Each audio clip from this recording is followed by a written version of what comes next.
If you're like me, I bet you find yourself in a lot more Zoom meetings lately, and chances are this increase won't be going away anytime soon. So it makes sense to put our best foot forward and understand the 10 vital tips to both presenting and participating in digital meetings. Your credibility, influence, and career growth in today's online workforce can be vastly determined by your digital meeting skills. Regardless of the platform you use, Zoom, Skype, Teams, etc., there are some basic fundamentals that will dramatically improve your presence and influence. And here's what most people fail to realize. Making a presentation to a room full of people versus an online audience has more in common than you might think. Some of the most basic presentation skills like smiling, eye contact, energy, storytelling, voice inflection still have huge implications when delivering online meetings. A great presentation not only shares information and stories, a great presentation is a combination of many things, including how your information is heard and seen and felt by your audience. Let me quickly give you 10 vital tips to improve your online meeting effectiveness. Tip number 1. Make eye contact at eye level with your audience. One sure sign of an amateur presenter is not looking at their audience. So stop looking down at your computer screen and look into the camera as much as possible. There's an overwhelming amount of research data that proves that looking someone in the eyes is far more effective than not. And it's no different online. If you don't look at your audience through the camera, you'll lose engagement and credibility.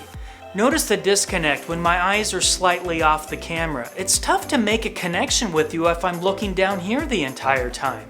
One simple but striking way to improve your eye contact, and this might be the most important tip of all 10, is to place your webcam at eye level. The biggest mistake you can make is to look down on your audience. So either adjust your chair or use a few thick books, whatever you have to get that webcam at eye level. If we can see any part of your ceiling, you're looking down on your audience. This is a total faux pas. By the way, you can learn more about this on a previous video I made regarding some best practices when filming with your iPhone. Okay, tip number 2 is to frame yourself correctly. Your face should always be toward the top of the video frame. Remember the 2-finger rule, approximately 2 fingers of space from the top of your head to the top of the frame. Now on the bottom of the frame, we should see the top of your shoulders and the top of your chest. Okay, you're making eye contact with your webcam at eye level. You've got yourself framed properly. The third tip is good audio. For best results, use a headset, earbuds, AirPods, or a dedicated USB microphone like this one. If you're using the built-in mic on your laptop, avoid a room with a lot of hard surfaces which produce echo. If that's your only option, lay some blankets on the ground to absorb some of the ambient sound. The fourth tip is to light up your face. Proper lighting makes a huge difference in how your audience perceives you. If your face looks shady, well, you're gonna look shady. Imagine the frustration of an audience in a theater, for example, or a conference room where there's no light on the presenter. You can have game-changing content, but if we struggle to see your face, it'll totally minimize your message.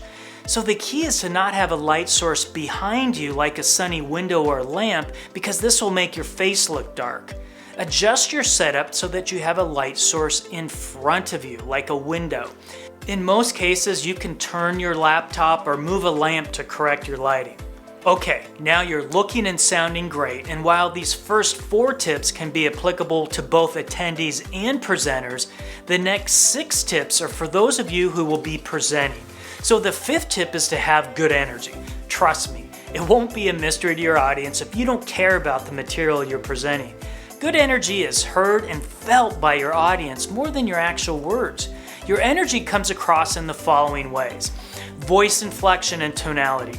You can come across as monotone, dry, and boring, or you can be interesting and engaging. Think of how you speak when you're passionate about a topic. For example, when you talk to your friends about your favorite sports team, music, or personal interests. Your voice inflection and tone strike up emotion.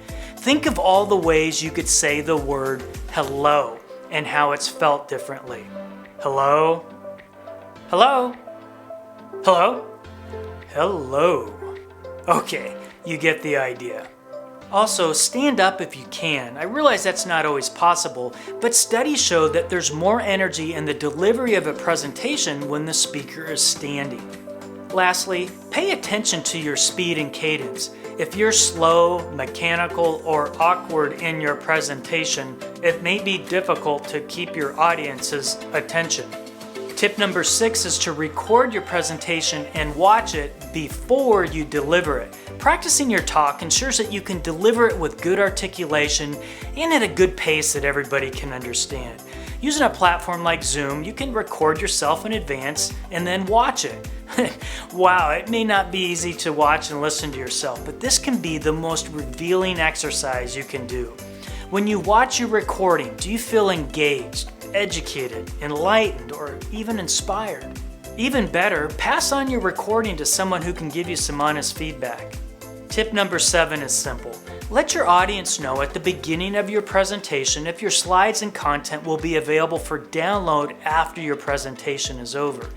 A common mistake by online presenters is to wait till the end of their presentation to announce whether their slideshow will be available to their attendees. The last thing you want is people scrambling to write down your slide content or taking screenshots throughout your presentation. Why? Because this takes the focus off of you and your presentation.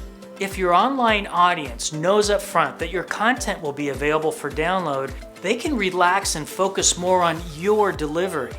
Tip number 8 is to make your presentation as short as possible and as memorable as possible. Just because your presentation has a lot of factual information doesn't mean it has to be dry and dull. You can add a lot of flair without making your talk unprofessional.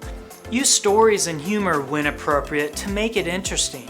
Not only are people more likely to listen closely, they'll remember more of what you told them.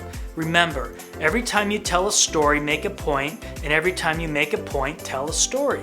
You know, it's interesting, about a year ago, I attended a 2-hour-long online presentation. Yeah, 2 hours is a long time to keep people's attention. But I was really impressed by the presenter's strategy to do this. The brilliant thing she did to keep our attention, which incidentally her topic was on selling technology training, was to share her passion in travel and photography by including some of the incredible photos she had taken around the world. So off to one side of her slide content, or as a background, would be a photo of a gazelle running in Africa, Mount Kilimanjaro, a family of meerkats in the Kalahari Desert. And each time she clicked to the next slide, her audience would take a guess of where the photo was taken. The interesting thing is I can recall much of her content to this day, and my guess is that I anchored her content with those beautiful photos.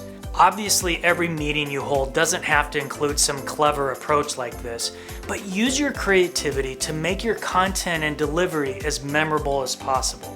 Another way to make your presentation memorable is to focus on 1 to 3 big things, not a dozen. Remember, less is more. It's very easy to overload people with information. We tend to think that we need to tell our audience everything we know about our topic, but most people can't absorb a ton of information. A great presentation might have 3 big ideas and a single call to action or a takeaway. Tip number 9 is a reminder to integrate a short video like an appropriate commercial, YouTube video, or a short documentary that's applicable to your topic. A short video can sometimes make a stronger case for your topic than a sea of bullet points on a slide. Words are fine, but graphics and short videos can be great.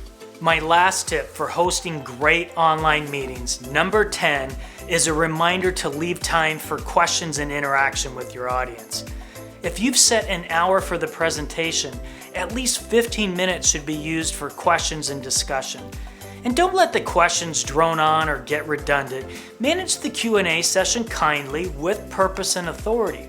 If appropriate, encourage your viewers to ask questions in the chat at the beginning of your talk, and then you can keep an eye on the online chat activity, which will give you a sense of how engaged your listeners are and allow you to tailor your presentation along the way if need be.